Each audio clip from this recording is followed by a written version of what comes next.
ਦਰਸ਼ਕੋ, break ਤੋਂ ਬਾਅਦ ਤੁਹਾਡਾ ਸਭ ਦਾ ਭਰਪੂਰ ਸਵਾਗਤ ਹੈ। ਹੁਣ ਆਪਾਂ ਗੱਲਬਾਤ ਕਰਨ ਜਾ ਰਹੇ ਹਾਂ ਰੂਹ ਦੀ ਖੁਰਾਕ ਗੁਰਬਾਣੀ ਵਿਚਾਰਾਂ ਦੀਆਂ। ਸੋ ਅਸੀਂ ਚਾਹਾਂਗੇ ਕਿ ਤੁਸੀਂ ਸਾਡੇ ਨਾਲ ਇਸੇ ਤਰ੍ਹਾਂ ਹੀ ਬਣੇ ਰਹਿਣਾ। ਦੇਖਣ ਸੁਣ ਲਈ ਤੁਹਾਡਾ ਸਭ ਦਾ ਬਹੁਤ ਬਹੁਤ ਸ਼ੁਕਰੀਆ ਜੀ। ਡਾਕਟਰ ਸਾਹਿਬ, ਕੀ ਕਹਿਣਾ ਚਾਹੋਗੇ? ਦੇਖੋ, ਰਮਜ਼ਾਨ ਦਾ ਮੁਬਾਰਕ ਮਹੀਨਾ ਚੱਲ ਰਿਹਾ ਹੈ ਔਰ ਅਸੀਂ ਜਿਹੜੀਆਂ ਰੂਹਾਨੀ ਵਿਚਾਰਾਂ ਗੁਰਬਾਣੀ ਚੋਂ ਹੀ ਵਿਚਾਰ ਅਧੀਨ ਲਿਆਂਦੇ, ਪਰ ਜਿਨ੍ਹਾਂ ਦੇ ਵਿੱਚ ਜ਼ਿੰਦਗੀ ਦੀ ਅਸਲ ਹਕੀਕਤ, ਕਿਉਂਕਿ ਜਦੋਂ ਅਸੀਂ ਮਜ਼ਹਬ ਦੀ ਗੱਲ ਕਰਦੇ ਹਾਂ ਤਾਂ ਜ਼ਾਹਰ ਹੈ ਮਜ਼ਹਬ ਈਮਾਨ ਹੈ, ਫੇਥ ਹੈ, ਔਰ ਫੇਥ ਔਰ ਈਮਾਨ ਇਨਸਾਨੀਅਤ ਸਿਖਾਉਂਦਾ ਹੈ, ਸੱਚਾਈ ਦੇ ਉੱਤੇ ਖਲੋਣਾ ਸਿਖਾਉਂਦਾ ਹੈ, ਨੇਕੀ ਕਰਨਾ ਸਿਖਾਉਂਦਾ ਹੈ, ਬਦੀ ਨੂੰ, ਜ਼ੁਲਮ ਨੂੰ ਚੈਲੰਜ ਕਰਨ ਦੀ ਹਿੰਮਤ ਸਾਨੂੰ ਈਮਾਨ ਚੋਂ ਮਿਲਦੀ ਹੈ।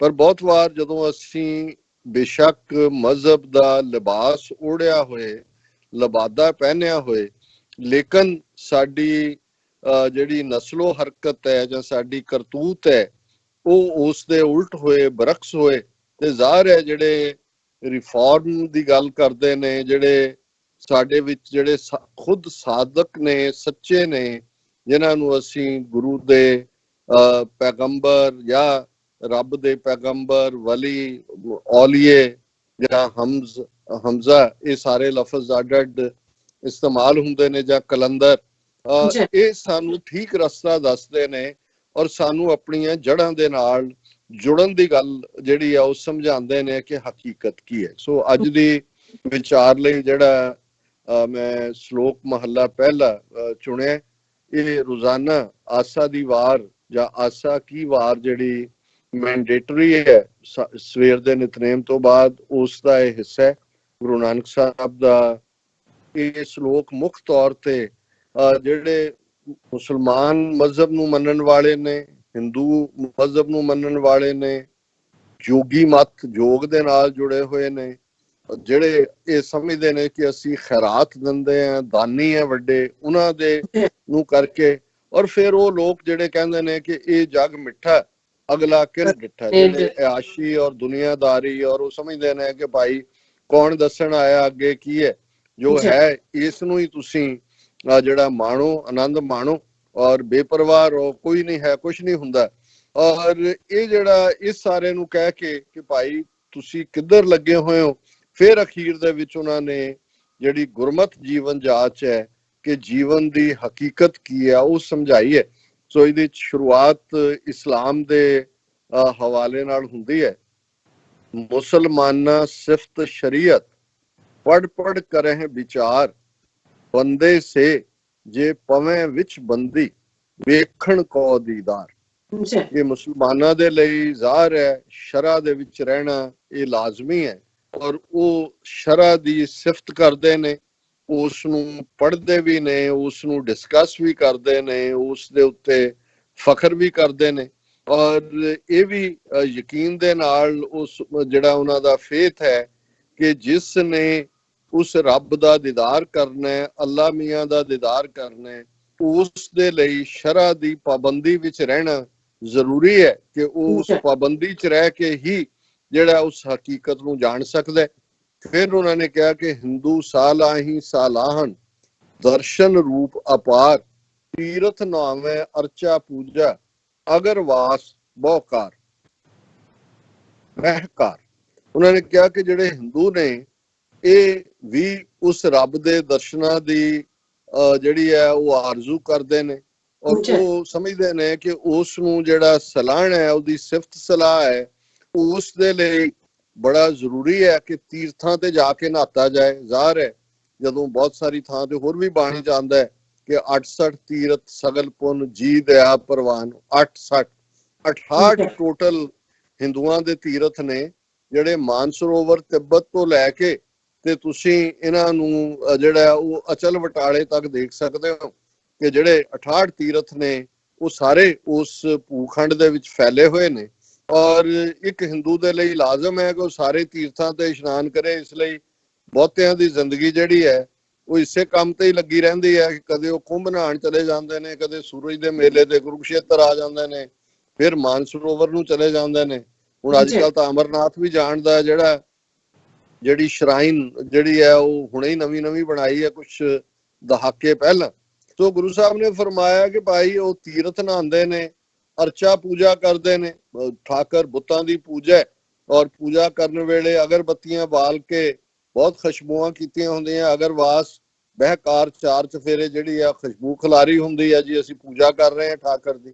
ਫਿਰ ਗੁਰੂ ਸਾਹਿਬ ਨੇ ਜੋਗੀਆਂ ਦੀ ਗੱਲ ਕੀਤੀ, ਜੋਗੀ ਸੁਨ ਧਿਆਵਨ ਜੇਤੇ, ਅਲਖ ਨਾਮ ਕਰਤਾਰ, ਸੂਖਮ ਮੂਰਤ ਨਾਮ ਨਿਰੰਜਨ, ਕਾਇਆ ਕਾ ਆਕਾਰ। ਉਹਨਾਂ ਨੇ ਕਿਹਾ ਜੀ ਜੋਗੀ ਜਿਹੜੇ ਨੇ ਇਹ ਦੁਨੀਆ ਤੋਂ ਦੌੜ ਕੇ ਪਾਸੇ ਜਾ ਕੇ ਸੁਨ ਸਮਾਧ ਲਗਾਏਦਾ, ਇਹ ਬੈਠੇ ਨੇ ਸ਼ੂਨਿਆ ਦੇ ਵਿੱਚ। ਸੁਨ ਸ਼ੂਨਿਆ ਕਿਉਂਕਿ ਜਦੋਂ ਤੁਸੀਂ ਅੱਖਾਂ ਬੰਦ ਕਰਕੇ ਸਮਾਧੀ 'ਚ ਜਾਂਦੇ ਹੋ, ਹੌਲੀ ਹੌਲੀ ਹੌਲੀ ਜਿੱਥੇ ਗੁਰੂ ਸਾਹਿਬ ਨੇ ਆਪਣਾ ਪੈਗਾਮ ਦਿੱਤਾ ਉੱਥੇ ਤਾਂ ਉਹਨਾਂ ਨੇ ਕਿਹਾ ਅੱਖਾਂ ਖੋਲ ਕੇ ਦੇਖੋ ਕਿ ਬਲਿਹਾਰੀ ਕੁਦਰਤ ਵਸਿਆ, ਤੇਰਾ ਅੰਤ ਨਾ ਜਾਈ ਸਕਿਆ। ਕਿ ਭਾਈ ਇਹ ਸੋਹਣੇ ਪਹਾੜ, ਇਹ ਨਦੀਆਂ, ਇਹ ਦਰਿਆ, ਇਹ ਸਮੁੰਦਰ, ਇਹ ਵੈਜੀਟੇਸ਼ਨ, ਇਹ ਖੂਬਸੂਰਤੀ, 4 ਚਫੇਰੇ ਤੁਸੀਂ ਇਹਨੂੰ ਦੇਖ ਕੇ ਇਹੀ ਕਹੋਗੇ ਵਾਹ ਵਾਹ। ਔਰ ਲੇਕਿਨ ਕਿਉਂਕਿ ਜੋਗੀਆਂ ਨੇ ਤਾਂ ਇਸ ਖੂਬਸੂਰਤੀ ਨੂੰ ਜਿਹੜਾ ਹੈ ਉਹ ਬਦ ਸ਼ਕਲੀ 'ਚ ਹੈ, ਉਹ ਸਿਰ ਮੂੰਹ ਵੀ ਮੁੰਨੇ ਹੁੰਦੇ ਨੇ, ਸਵਾਹ ਵੀ ਸਿਰ 'ਚ ਪਾਈ ਹੁੰਦੀ ਹੈ, ਕੋਈ ਗੰਦ ਖਾ ਰਿਹਾ ਹੁੰਦਾ, ਅਲਮਲ ਖਾਈ, ਸਿਰ ਛਾਈ ਪਾਈ, ਮੂਰਖਨ ਦੇ ਪੱਤ ਗਵਾਈ, ਇਹ ਸਾਰੇ ਦੇ ਪਿੱਛੇ ਲੱਗੇ ਹੋਏ ਨੇ। ਔਰ ਉਹ ਮੂੰਹ ਅੱਖਾਂ ਬੰਦ ਕੀਤੀਆਂ ਕਿ ਜੀ ਅਸੀਂ ਸ਼ੂਨਿਆ ਦੇ ਵਿੱਚ ਧਿਆਨ ਲਾ ਰਹੇ ਹਾਂ। ਗੁਰੂ ਸਾਹਿਬ ਨੇ ਕਿਹਾ ਰੱਬ ਸ਼ੂਨਿਆ ਨਹੀਂ ਹੈ, ਰੱਬ ਜ਼ੀਰੋ ਨਹੀਂ ਹੈ, ਰੱਬ ਤਾਂ ਜਲਵਾਗਰ ਹੈ, ਅੰਦਰ ਵੀ ਜਲਵਾਗਰ ਹੈ। ਅੱਖਾਂ ਬੰਦ ਕਰੋ ਤਾਂ ਵੀ ਵਾਹ ਵਾਹ ਹੋਏ, ਕਿਉਂਕਿ ਤੁਸੀਂ ਦੇਖ ਸਕੋ ਕਿ ਭਾਈ ਕੀ ਹੈ, ਬਾਹਰ ਦੇਖੋ ਤਾਂ ਵੀ ਵਾਹ ਵਾਹ ਹੋਏ। ਉਹਨਾਂ ਨੇ ਕਿਹਾ ਕਿ ਭਾਈ ਜੋਗੀ ਸੁਨ ਧਿਆਵੇਂ ਜੇਤੇ, ਧਿਆਵਨ ਜੇਤੇ, ਇਹ ਸੁਨ ਦੇ ਵਿੱਚ ਬੈਠ ਕੇ ਧਿਆਨ ਕਰ ਰਹੇ ਨੇ। ਔਰ ਜਿਹੜਾ ਨਿਰੰਕਾਰ ਹੈ ਉਹ ਤਾਂ ਅਲੱਖ ਹੈ, ਉਹਨੂੰ ਨਾ ਤੁਸੀਂ ਮਿਣ ਸਕਦੇ ਹੋ, ਨਾ ਤੋਲ ਸਕਦੇ ਹੋ, ਨਾ ਉਸ ਦਾ ਕੋਈ ਵਰਣਨ ਕਰ ਸਕਦੇ ਹੋ, ਕਿਉਂਕਿ ਉਹ ਕਰਤਾਰ ਕ੍ਰੀਏਟਰ ਸਾਰੇ ਪਾਸੇ ਹੈ। ਉਹਦਾ ਸੂਖਮ ਮੂਰਤ ਨਾਮ ਨਿਰੰਜਨ, ਕਾਇਆ ਕਾ ਆਕਾਰ। ਉਹਨੇ ਕਿਹਾ ਵੀ ਨਿਰੰਕਾਰ ਤਾਂ ਸੂਖਮ ਰੂਪ ਦੇ ਵਿੱਚ ਵੀ ਹੈ, ਤੇ ਉਹ ਨਿਰੰਜਨ ਜਿਹੜਾ ਹੈ, ਜੇ ਸਾਨੂੰ ਹਿਊਮਨ ਬਾਡੀਜ਼ ਮਿਲੀਆਂ ਨੇ ਇਸ ਦੇ ਵਿੱਚ ਵੀ ਉਹ ਰੱਬ ਵਸਿਆ ਹੋਇਆ। ਪਰ ਜੋਗੀਆਂ ਨੂੰ ਜਿਹੜਾ ਉਹ ਆਪਣੀ ਸ਼ੂਨਿਆ ਦੇ ਉੱਤੋਂ ਹੀ ਜਿਹੜੀ ਉਹ ਵੇਲ ਨਹੀਂ ਹੈ।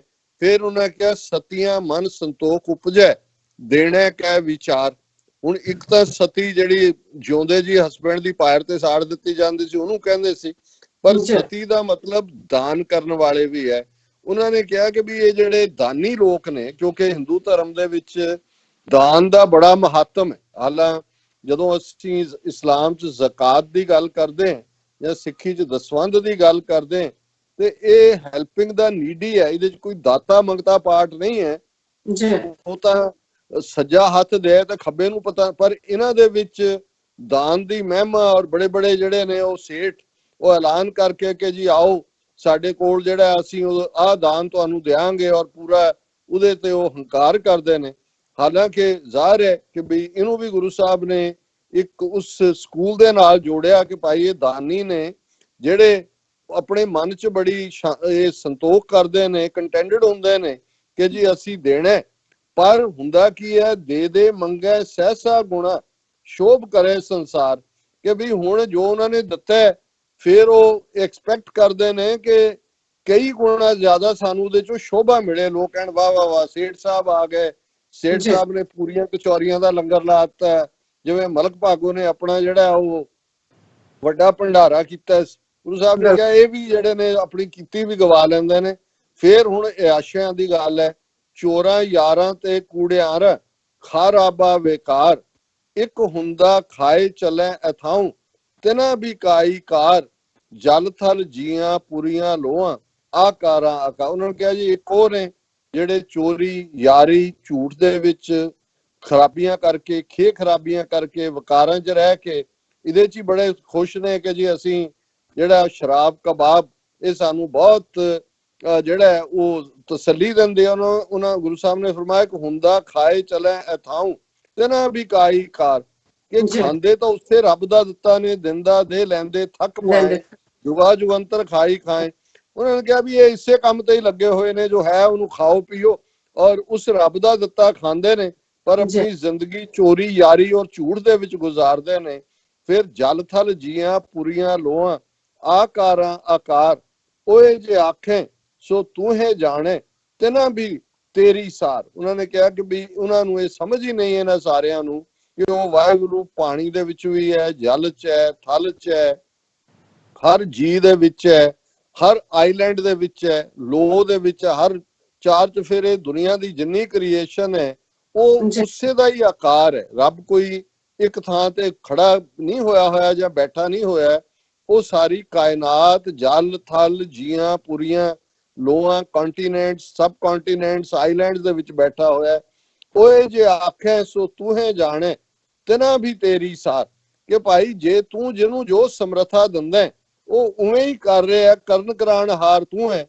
ਪਰ ਅਲਟੀਮੇਟਲੀ ਆਪਣਾ ਸਿਧਾਂਤ ਦਿੰਦਿਆਂ ਗੁਰੂ ਸਾਹਿਬ ਨੇ ਫਰਮਾਇਆ, ਨਾਨਕ ਭਗਤਾਂ ਭੁਖ ਸਲਾਹਣ, ਸੱਚ ਨਾਮ ਆਧਾਰ, ਸਦਾ ਆਨੰਦ ਰਹਿ ਦਿਨ ਰਾਤੀ, ਗੁਣਵੰਤਿਆਂ ਪਾਤਸ਼ਾਹ।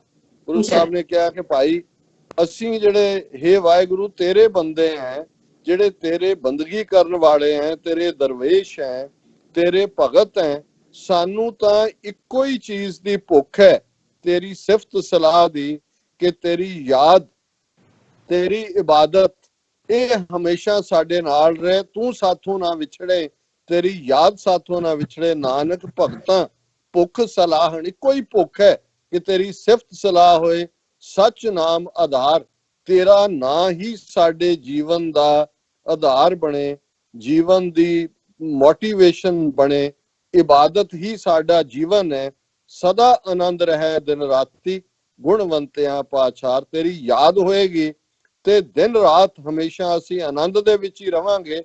ਔਰ ਇਹ ਚੰਨ ਹੈ ਕਿ ਗੁਣਵੰਤਿਆਂ ਪਾਤਸ਼ਾਹ, ਕਿ ਜਿਹੜੇ ਤੇਰੇ ਪਿਆਰ ਵਾਲੇ ਨੇ, ਜਿਹੜੇ ਤੇਰੇ ਫਕੀਰ ਨੇ, ਤੇਰੇ ਬੰਦੇ ਨੇ, ਉਹਨਾਂ ਦੇ ਪੈਰਾਂ ਦੀ ਮੈਂ ਖਾਕ ਹੋ ਜਾਵਾਂ, ਔਰ ਜਿਹੜੇ ਰਸਤੇ ਤੇ ਤੇਰੇ ਪਿਆਰ ਵਾਲੇ ਤੁਰਦੇ ਨੇ ਉਹਦੀ ਮੈਂ ਖਾਕ ਬਣ ਜਾ। ਇਹੀ ਮੇਰੀ ਚਾਹਨ ਹੈ।